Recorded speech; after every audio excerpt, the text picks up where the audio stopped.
Assalamualaikum warahmatullahi wabarakatuh. Kita berjumpa lagi dalam mata kuliah Manajemen Laboratorium. Pertemuan kali ini kita akan membahas mengenai infrastruktur dan desain laboratorium IPA. Kita ke pengertian terlebih dahulu. Infrastruktur adalah segala sarana dan prasarana yang dimiliki oleh laboratorium dalam melaksanakan kegiatan operasionalnya.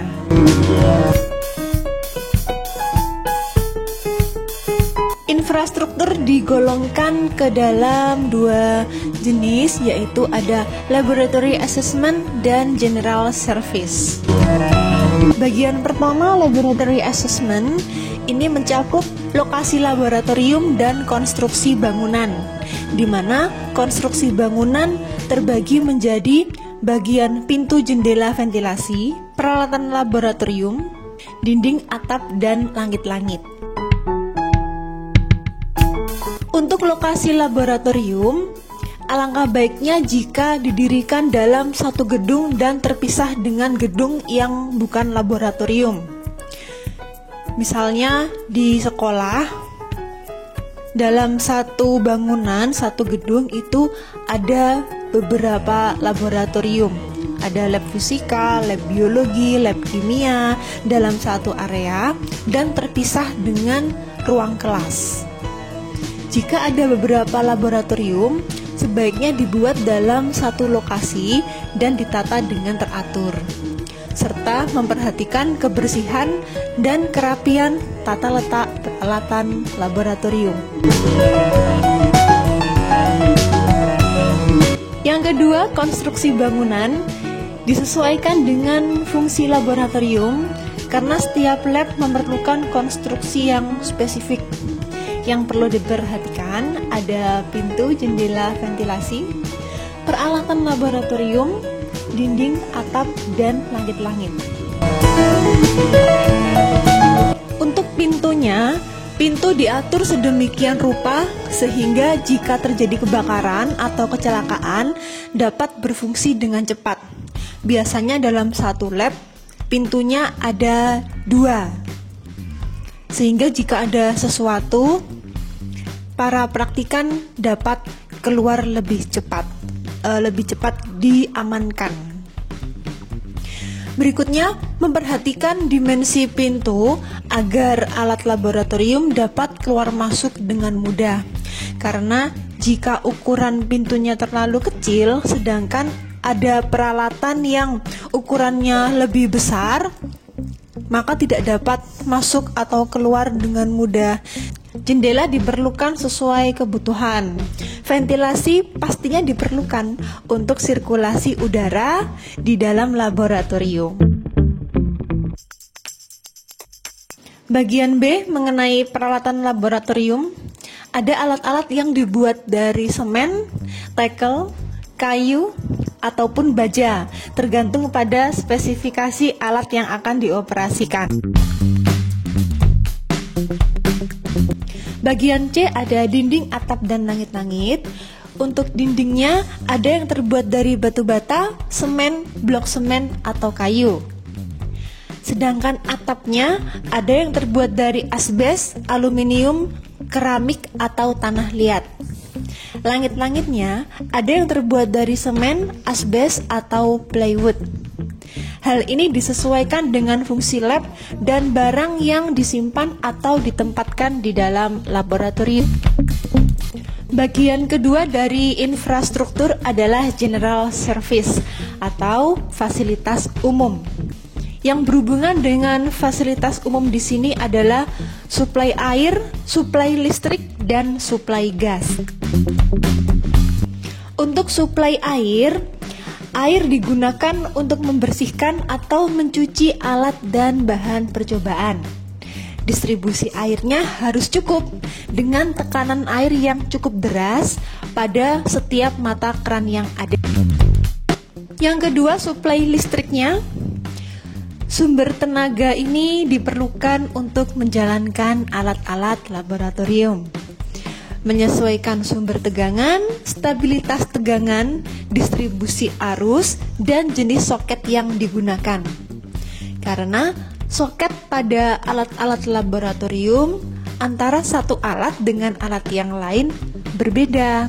Ada soket yang 2 mata, ada 3 mata, dan 3 mata itu sendiri ada yang kotak, ada yang bulat, kombinasi kotak dan bulat berbeda-beda.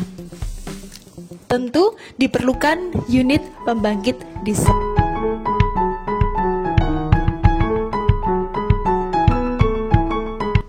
Yang ketiga, suplai gas. Gas ini hanya dibutuhkan oleh sebagian lab untuk sumber bahan. Bagi lab yang menggunakan penyakuran pipa gas, semua bunsen yang dipasang pada meja agar dapat dioperasikan. Bagi lab yang menggunakan tabung LPG, hendaknya ditempatkan dalam ruangan khusus dengan alat pengaman dan selang anti bocor. Desain lab berkaitan dengan letak laboratorium, luas ruangan laboratorium, dan peralatan laboratorium. Bagian pertama, letak laboratorium. Ada letak terhadap lingkungan. Selama masih memungkinkan, alangkah baiknya jika meletakkan lab dengan arah utara selatan. Karena letak yang demikian erat hubungannya dengan banyaknya sinar matahari yang masuk dan bersangkutan dengan pemasangan jendela atau jumlah jendela yang diperlukan. Dengan arah utara selatan, pemasangan jendela akan terletak di sisi timur dan barat, sehingga sinar matahari yang masuk akan cukup. Letak dari setiap lab IPA untuk sekolah yang memiliki beberapa lab sangat bermanfaat jika lab IPA tersebut letaknya saling berdekatan. Hal ini menguntungkan karena dapat mengurangi perpindahan baik bagi guru maupun peralatan yang diperlukan.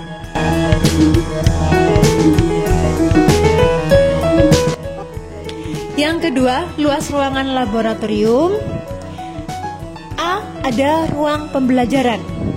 Luas ruangan minimal sekurang-kurangnya 2,4 meter persegi tiap siswa, dan alangkah baiknya jika berbentuk persegi. Ada ruang persiapan. Ruang persiapan ini digunakan sebagai tempat guru dan laboran untuk melakukan persiapan agar kegiatan berjalan dengan baik. Sebaiknya memiliki ruang persiapan dengan ukuran 20 meter persegi. Ruangan yang lain adalah ruang penyimpanan. Ruang ini digunakan untuk menyimpan alat-alat dan bahan yang belum digunakan. Ukuran idealnya kurang lebih 20 meter persegi agar dapat menyimpan lemari untuk zat-zat kimia. Yang terakhir ada ruang khusus, yaitu ruang gelap. Ruang ini digunakan untuk mengerjakan pemrosesan foto dan untuk percobaan lain yang harus bebas cahaya.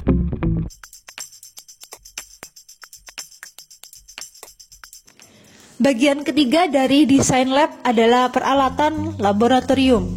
Peralatan yang harus ada adalah meja, lemari, rak, bak cuci pada meja, listrik, dan pemanas. Meja di sini adalah meja kerja peserta didik, meja kerja guru, meja demonstrasi, dan meja dinding. Lemarinya ada lemari biasa atau lemari kaca, lemari gantung, dan lemari di bawah meja dinding.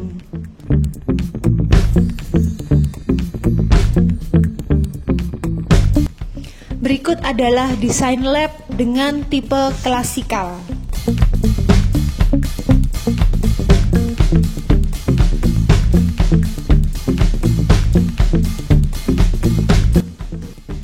Berikut adalah desain lab dengan tipe kelompok.